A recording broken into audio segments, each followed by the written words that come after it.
Hello world, Christina here, and today we are shooting in a little bit new setup with the green screen and everything. If you follow me on TikTok or Patreon, you already know that I moved all of my recording setup from my dining room area to my bedroom, basically, because I was having all sorts of lighting issues with the green screen. There were all sorts of holes in me when I did the editing, which is not the goal, in case you didn't realize that. We moved stuff around, we're trying something a little bit new, and we'll see how it goes. So far, so good, but we'll see how it goes when I put it into the computer and try to do my editing mojo. But anyway, so let's talk about this week's art.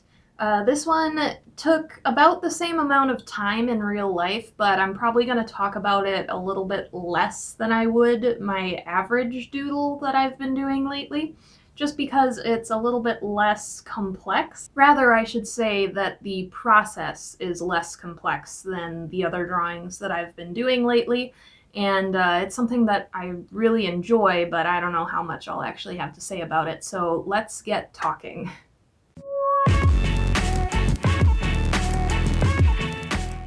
So this week what we're drawing is a haunted attraction t-shirt design.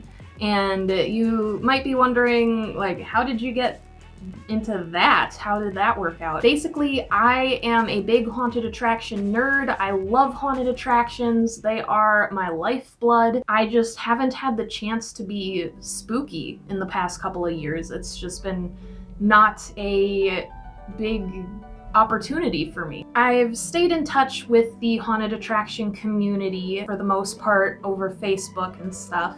And a person that I worked with a while ago on a logo for their haunted attraction website basically Facebook messaged me and said, "Hey, I've got my haunted attraction. I need some designs for t-shirts. Would you be willing to work with me? Would you be willing to make some more designs for me?" And I was like, yes! So we talked it out. He sent me a whole bunch of reference photos and basically told me what he was looking for. And he really gave me a lot of free rein to figure out exactly what we could put on these shirts. Really, I started out in my sketchbook this time, which is pretty different from the other designs that you've seen me do lately.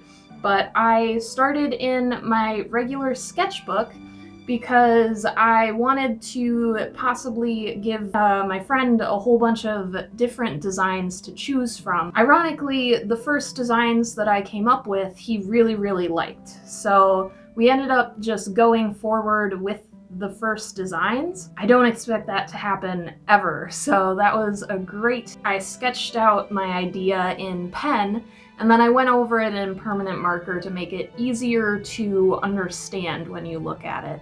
And for those of you who might not be so familiar with my early art as a high school student, etc., I really love drawing in permanent marker.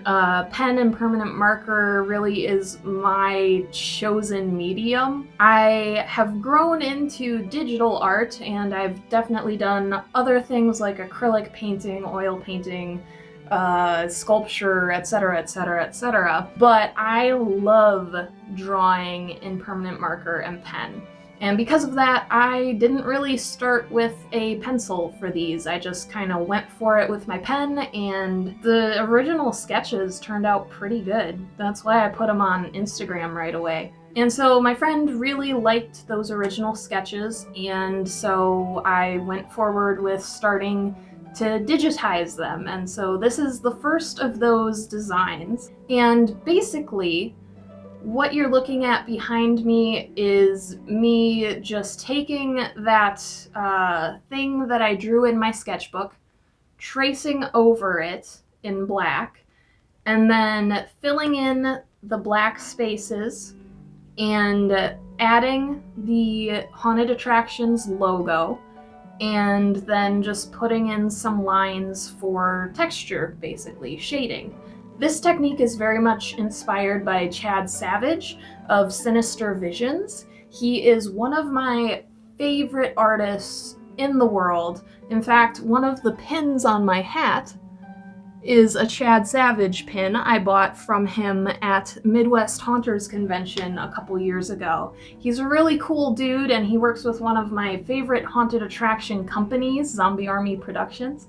And I fangirl over him, and thankfully my friend sent me all of these reference photos that I told you about, and over 80% of them were Chad Savage pieces. So I was super pumped to be able to play with the kind of sketchy lines that I put into this piece.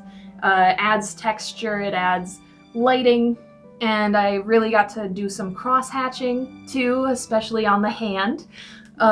So I think this turned out really, really well. I think there's still a couple of things that will end up being tweaked before it gets put on the final t-shirt, but I think it turned out really, really well, and I'm really, really proud of this one.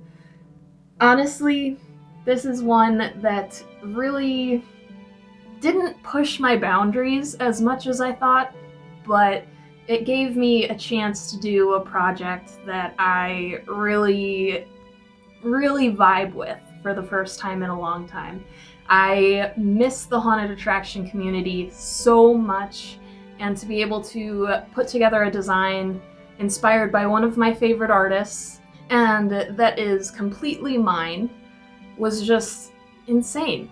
That's awesome. That's exactly what I want to be doing with my life.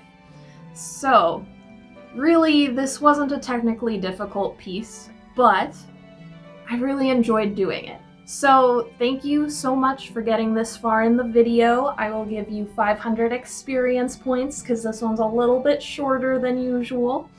And honestly, I just really loved this one. And I hope that you tune in next week because I'll be putting together my second t-shirt design for this friend of mine. And I'm really excited to show that one off as well. And the week after, I might do an update of the art that I did for him a couple years ago. With that being said, I'm really excited to be doing some more spooky art for the new year. And I really thank you so much for getting through this video. My watch time has been going up in the analytics of my videos, and I might make a video just talking about that because it's really, really cool. And it means that people are actually listening to what I have to say. Like the video, comment, subscribe, show it a little love, share it with your friends. Your friends might think I'm cool. I don't know. I will let you get on with your day. Thank you so much for tuning in. I really hope you enjoyed this piece, and I will see you guys next week. Peace.